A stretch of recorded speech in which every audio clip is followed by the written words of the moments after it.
Hey guys, thanks for tuning us in for this 42nd episode of Good Questions with Cameron Dole.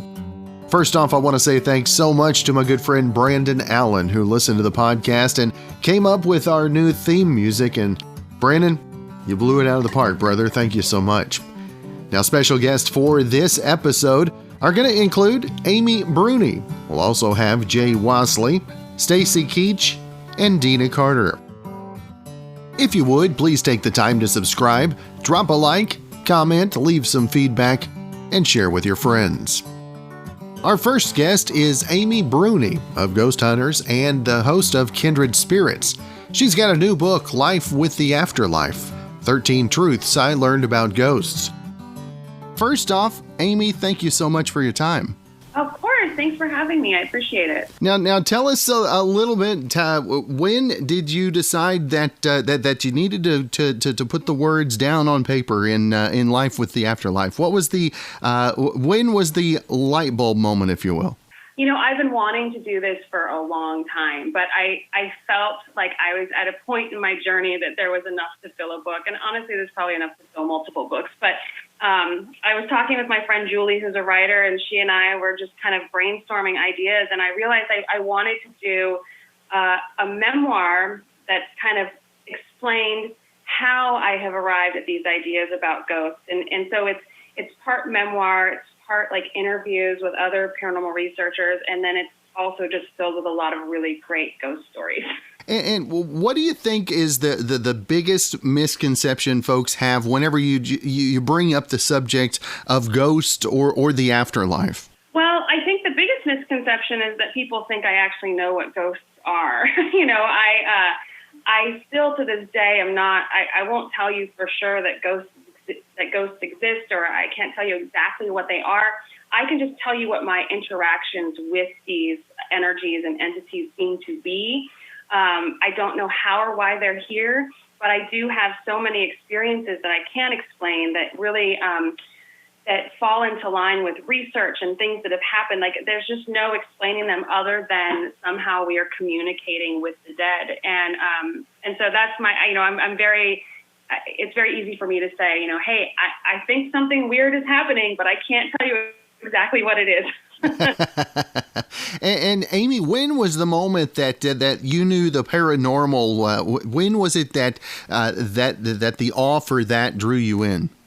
I had a very intense interest in the paranormal since I was a child. I lived in a haunted house, and it was a hobby for me. It was something like every weekend I would go to haunted houses. I would help families. I was part of different paranormal teams. And then I was working with my friends Jay and Grant, who have had the show Ghosthunters, and I was out with them for a couple seasons before I realized, like, wait, I can maybe do something with this. Like, I love this so much. How can I make this my career? Because even then, I left a very normal job as a project manager to go on the road with Ghosthunters, and I just figured at some point I'd be back in the cubicle. But I thought, I really love this. How do I keep this going? And so I kind of made it my life's work. And are there any, I mean, whenever people think about ghosts and the paranormal, I mean, they always think of the negative, of the mean. Have you ever seen any proof or if you will, of positive energies out there, not rather than just trying to scare people?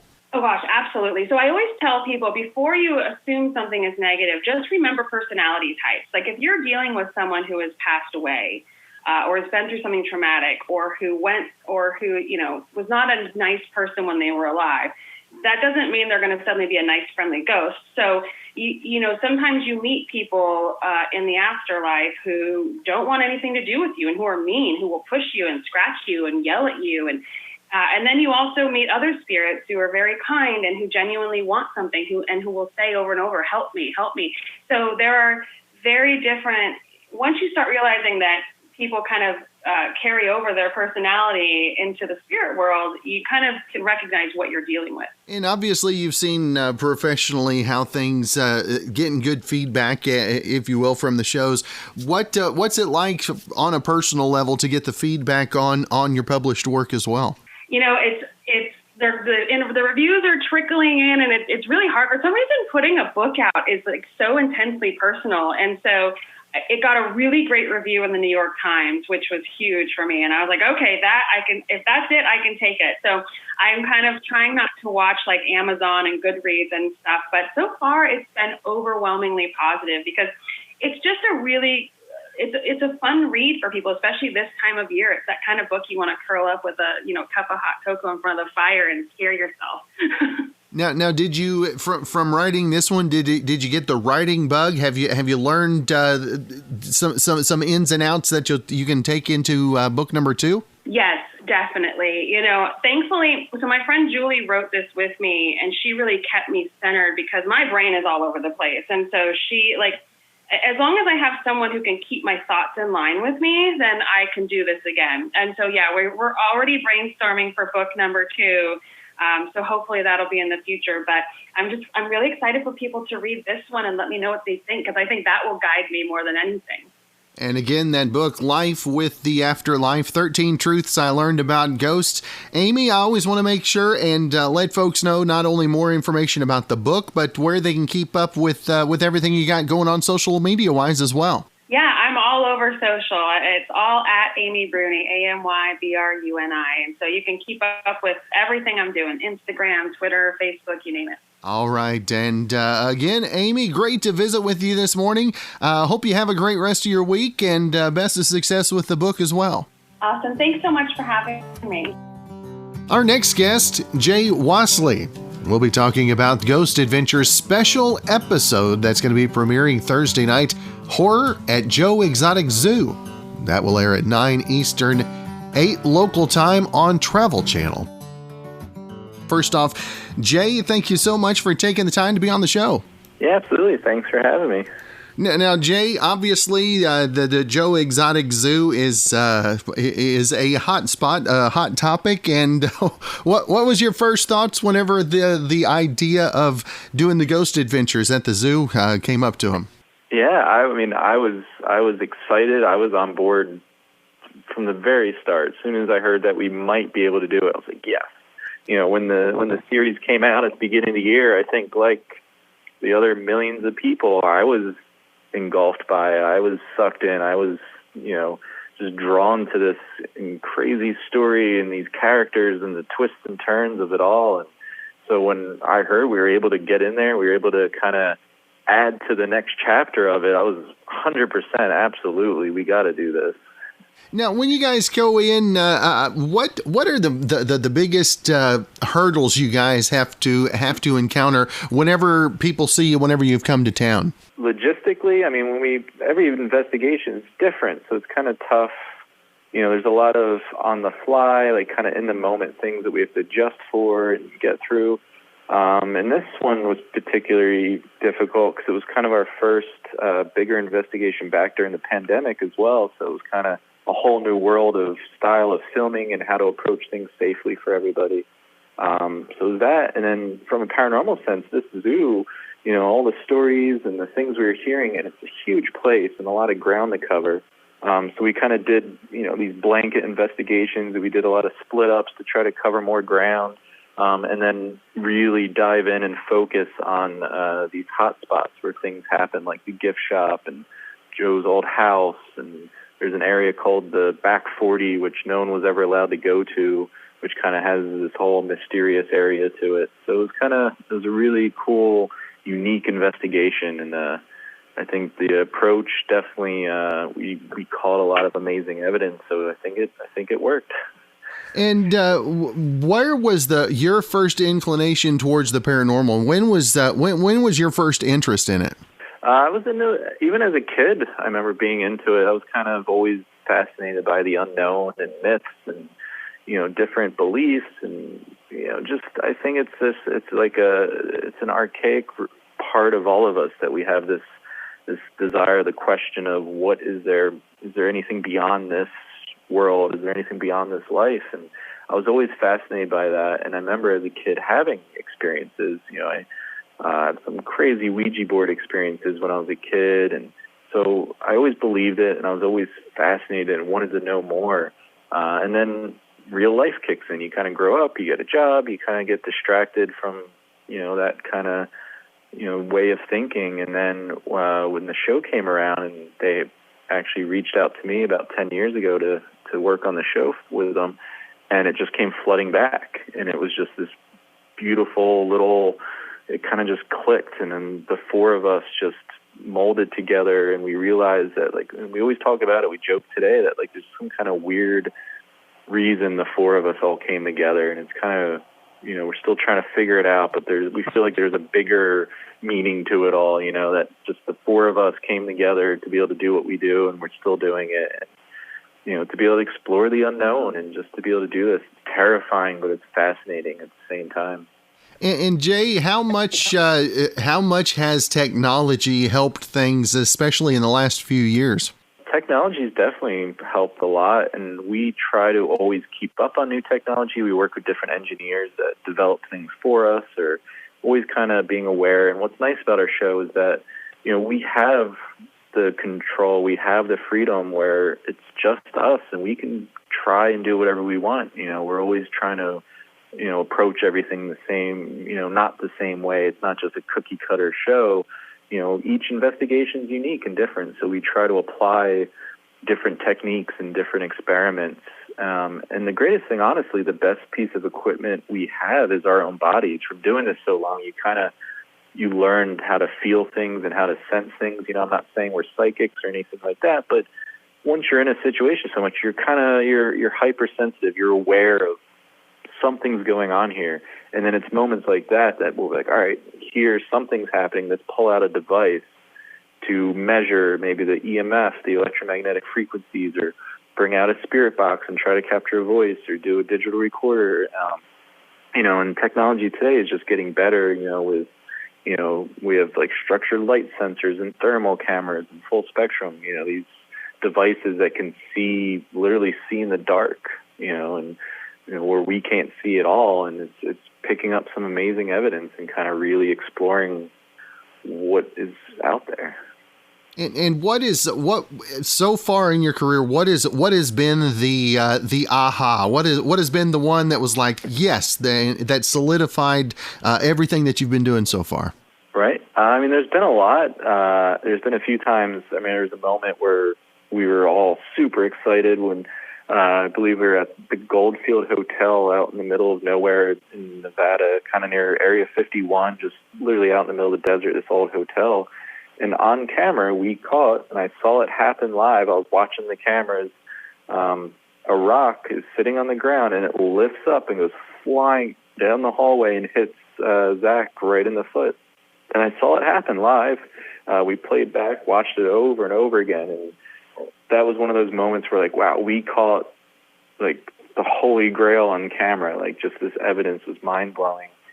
And then I think a personal experience I'll throw out there was I was in an old saloon in Prescott, Arizona, in a crawl space where they felt like this evil entity was coming at us.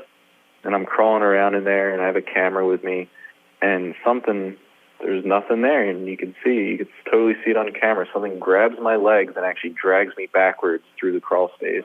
And I drop the camera and freak out, of course, but I can't just get up front. I'm in a crawl space. I'm kind of pinned in there, just losing my mind for a few minutes. And so that one personally got me, and I still think today, like, and it's just trying to figure out what could have that been, but there's no explanation for it. And again, the Travel Channel special coming up Thursday night, 9 Eastern, 8 local time. Ghost Adventures Horror at Joe Exotic Zoo. And again, Jay Wasley on the line. Jay, always want to make sure and let folks know where they can keep up everything about the show and all your socials as well. Yeah, and travelchannel.com has all the info about the show. The show's on Facebook and Twitter and Instagram. I'm on there myself. On Instagram, I'm Jay Wasley Film. On Twitter, just Jay Wasley. And that's the thing. Fans, people always reach out. Sometimes we find out locations from fans or evidence we might have missed from fans. We like to interact with everybody and, kind of try to include everybody in the grander scale of the investigation. So definitely feel free to reach out on social media. All right. Well, Jay, it's been great to get to know you a little better this morning. Hopefully you have a great rest of your week and look forward to talking again real soon, my friend. Oh, yeah. I'm going to get some sleep. Just got off an investigation a few hours ago.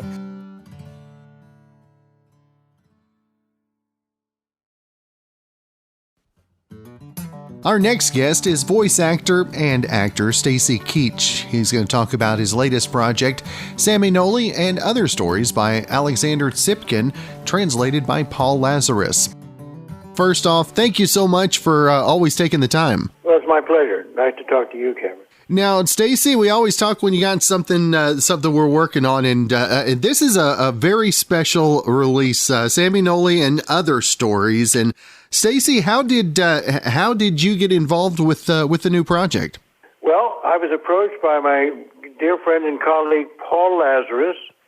We go back to 1991 at the Pasadena Playhouse when he was running the Playhouse, and he directed me in a production of Rupert Holmes' Solitary Confinement. It was a one-man show.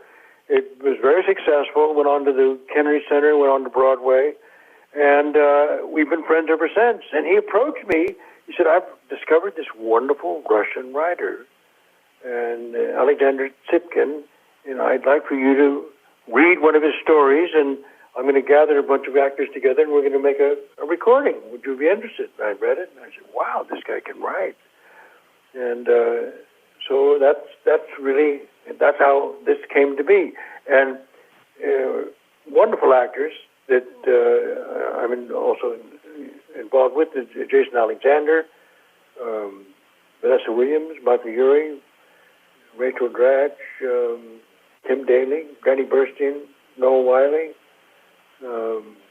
and we all each read one of these 10 stories. And this Alexander is I call him Sasha, is a fascinating guy. He speaks very good English, and in the introduction on the CD that is available, he talks about his American influence from Mark Twain and O. Henry, were the two authors that really influenced his work. And he writes in a very unique style. It's very human, reminds me a lot of Chekhov, but he also has this dramatic suspense orientation, sort of, right? He writes in a thriller mode. And all of his characters are very interesting, very well delineated. And Paul does a great job translating it. So I recommend it to everybody. Stacy, what are the challenges when you're laying your voice track down for a book as opposed to doing voice acting, or are they kind of synonymous with one another? They are synonymous. The great challenge is after you record it is to figure out how you're going to upload it and send it to somebody.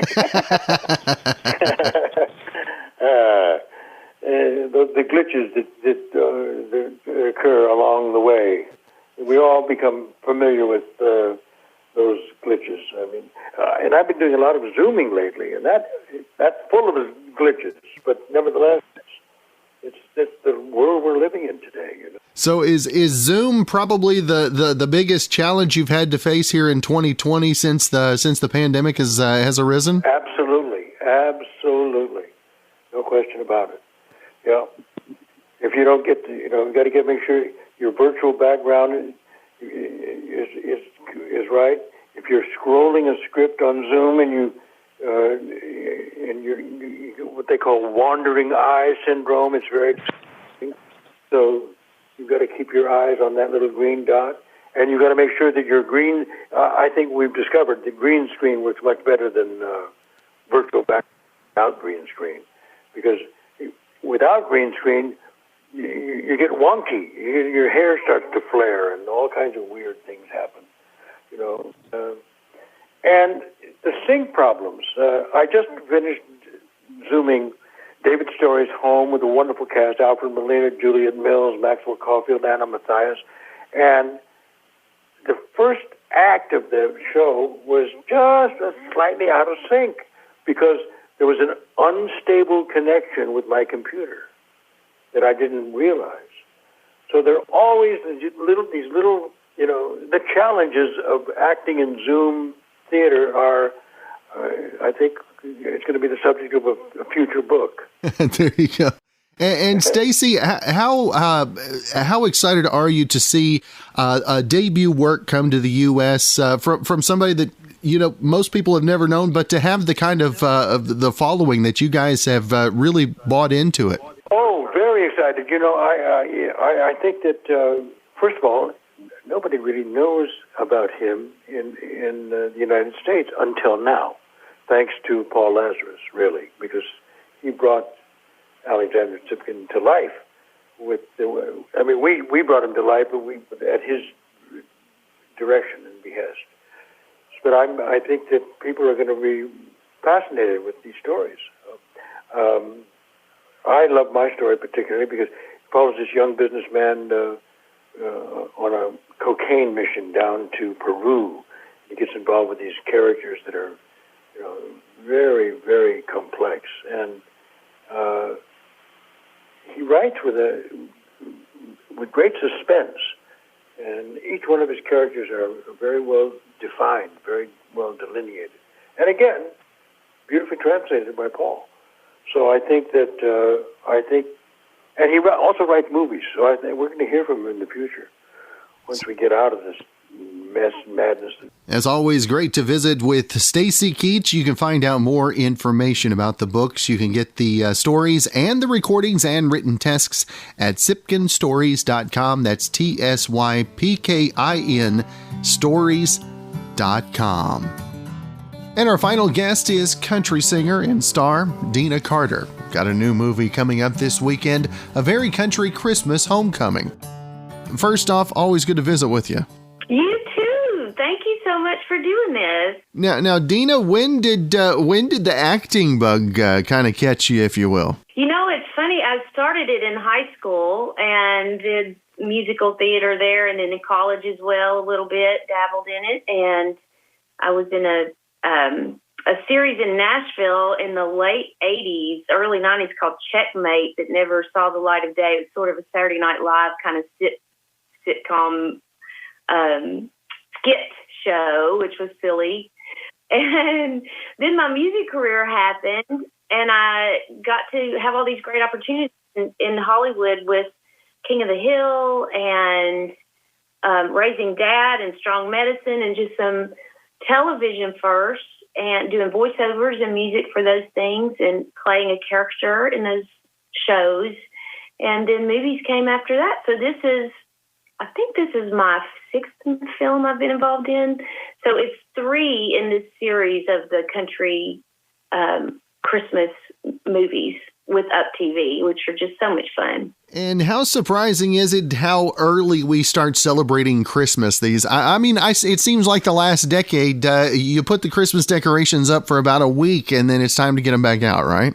I know. They say, when you get older, they say time goes faster, so I'm kind of blaming it on my age. But I think it also just seems like there's not enough time between Thanksgiving and Christmas. It's like 2 weeks, it feels like. So by the time you get them, we used to wait. Like we had this absolute that you did not pull out Christmas until Thanksgiving night. And then you would go bananas with the Christmas stuff.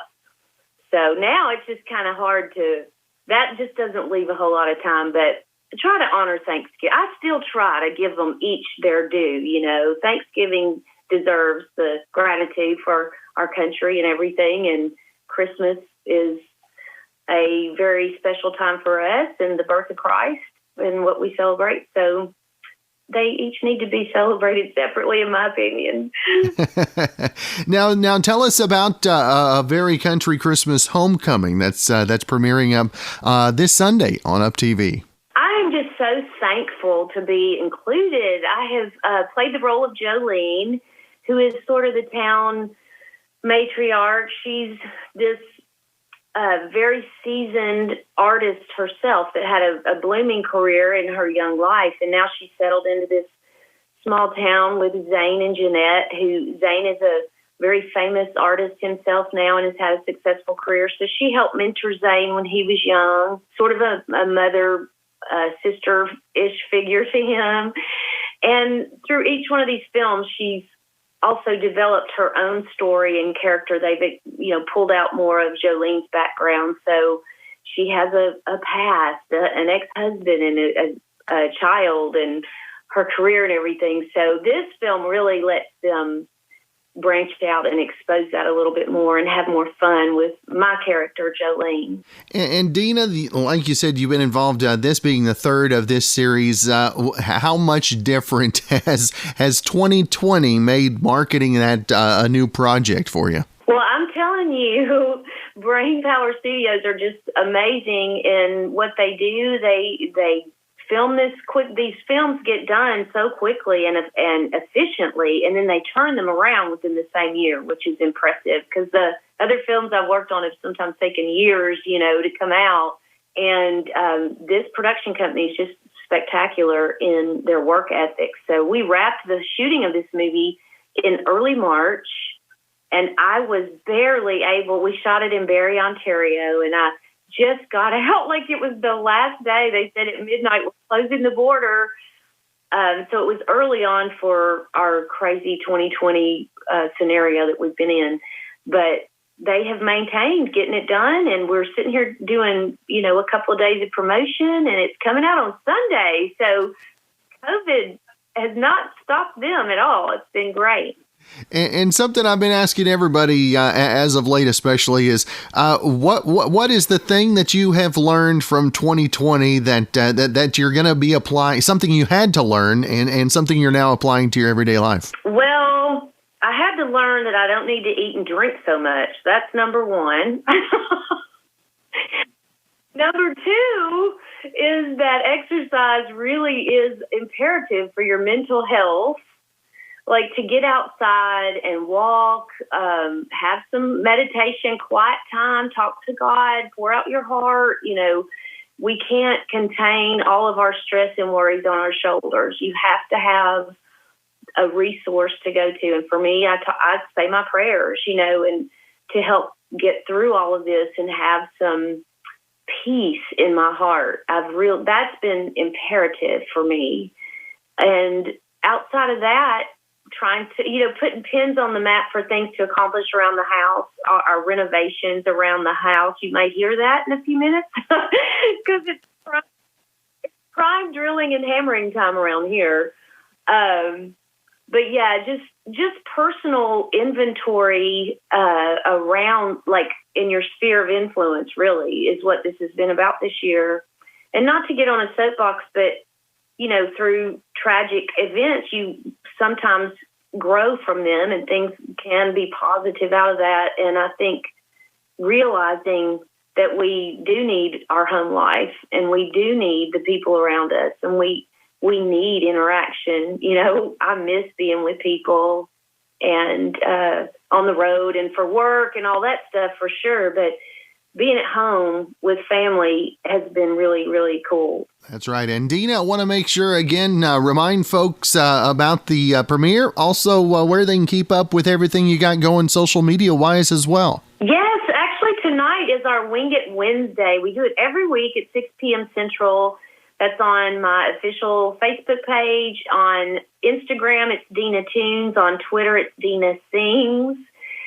And my official YouTube channel, you can find all of our videos. So we do a little live middle of the week reprieve where we just wing it with some music and good news stories. My husband and I, we have a good time with that. And as far as the movie goes, it's going to premiere this Sunday evening, November 1st at 7 p.m. Central Time, or Eastern Time. Is that right? I think, it's 7 p.m. on Up TV. And you can check us out there.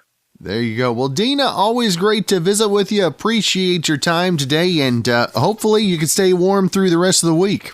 Thank you. You too, and congrats on your season break. It sounds like y'all are transitioning on over to the Christmas season. So. Some congratulate, some don't want to. Well, it'll be good for Sunday night watching a Christmas movie, that's for sure. There you go. Deana, have a great week. Thank you. Have a good one. Again, thanks for joining us for this episode of Good Questions with Cameron Dole. And if you ever have a comment, question, or anything else you'd like to know, find me on Instagram, Twitter, or Facebook at GQ with Cam. If you'd like to help out in the funding for this podcast, feel free to click the support tab and follow the instructions.